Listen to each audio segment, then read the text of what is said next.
ஒரு பக்கம் வீரா போயிட்டு மாறன்கிட்ட பேசுகிறாங்க, நீ தாண்டா கொஞ்சம் பொறுமையாக விட்டு கொடுத்து போனோம், அவ்வளோ பெரிய கரையில் வந்துட்டு மாமா இருந்து பழகிட்டாரு. அது வந்துட்டு இப்போ என்ன தான் நீ வந்துட்டு இது நம்ம கடை, அவருக்கும் சொந்தமான கடைன்னு சொன்னாலும் இது உன்னோட கடன் தான் அவங்களுக்கு இதுவாகும். அதை நீ தான் கொஞ்சம் கொஞ்சமாக மாற்றின, கொஞ்சம் விட்டு கொடுத்து போகணும், கொஞ்சம் அவசரத்தில் வந்துட்டு எந்த வார்த்தையும் விடாமல் யோசித்து கொஞ்சம் விடணும் அப்படின்ற மாதிரி எல்லாமே சொல்லிகிட்டு இருக்கிறாங்க. எல்லாத்துக்கும் மாறன் பொறுமையாக கேட்டிருக்காரு.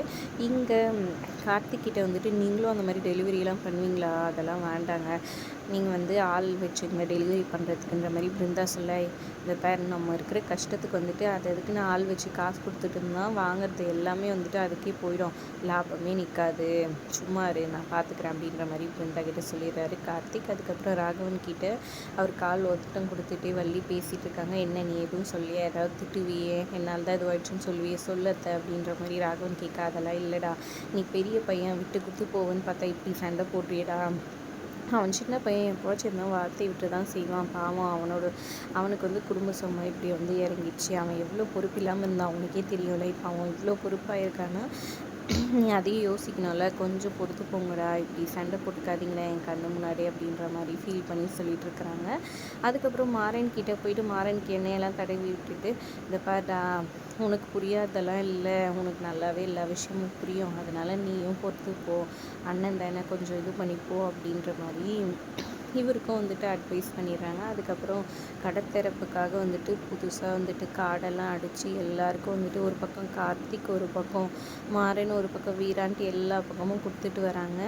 இப்போ எல்லாருக்கும் ஓரளவுக்கு கொடுத்தாச்சு அப்படின்ற மாதிரி பேசிகிட்டு இருக்காங்க. அப்போ முக்கியமான ஆளுக்கு கொடுக்கலையே, வெயிட் பண்ண அப்படின்னு சொல்லிட்டு சூர்யா கடைக்கு போகிறாரு. இதே என் சொந்த உழைப்பில் எப்படி அப்பாவோட இதுவும் இல்லாமல் என்னோட இதுவில் இது பண்ணுற கடை, இந்தா நீயும் வந்துடணுன்ன அப்படின்ற மாதிரி நக்கலாக சொல்லிட்டு வராரு. அதுக்கப்புறம் ஓகே எல்லாருக்கும் கொடுத்தாச்சு அப்படின்னு சொல்ல வீரா வந்துட்டு நல்லா யோசிச்சுப்பாரு, ஒரு ஆள் கொடுக்கல அப்படின்னு சொல்லிட்டு அவங்க கடையை காமிக்கிறாங்க, விஜய் கொடுக்கலன்றதை காமிக்கிறாங்க. ஆமாம்ல முக்கியமான ஆளாச்சு அப்படின்னு சொல்லிட்டு போயிட்டு நேராக விஜய் கிட்டே போகிறதுக்காக போகிறாங்க. விஜய் அதை பார்த்துட்டு நேராக கடையில் இருக்க எல்லா சேரையும் எடுத்து போட சொல்லிட்டு அவங்க மட்டும் ஒரு சேரில் கால் மேலே கால் போட்டு சென்டரில் உட்காந்துருக்காங்க. வாங்க தான் வாங்க வாங்க,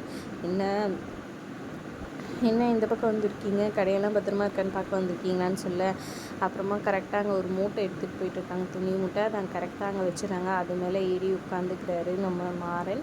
உட்காந்துக்கிட்டு மரியாதைன்றது தானாக வரணும், நம்ம தேடியெல்லாம் வரக்கூடாது, புரியுதா, இந்த மாதிரி இந்த என்னோட கடை ஓப்பனிங்காக வந்துரு வயிறேறினோல, தூரத்தில் இருந்தவங்க பார்த்து வயிறு எடுத்துக்கிட்டுக்கோ சரியா, எல்லாத்துக்கும் காரணம் நீ தான் அப்படின்ற மாதிரி சொல்லி நக்கலாக கிண்டல் அடிச்சுட்டு போகிறாங்க. அதையும் பார்த்துலாம் எப்படி நீங்கள் இதெல்லாம் பண்ணுறீங்கன்னு சொல்லிட்டுன்ற மாதிரி இது பண்ணுறாங்க. அப்புறம் கடை பற்றின அனௌன்ஸ்மெண்ட் எல்லாம் கொடுத்துட்டு வராங்க. பர்ச்சேஸ் பண்ணுறவங்களுக்கு வந்துட்டு தையல் மிஷின் வந்துட்டு ஃப்ரீயாக கிடைக்கணுன்னு அதை வாங்கலாம் அப்படின்ற மாதிரி எல்லா லேடிஸும் பேசிட்டு போயிட்டுருக்காங்க. அதோட எபிசோட் முடியுது.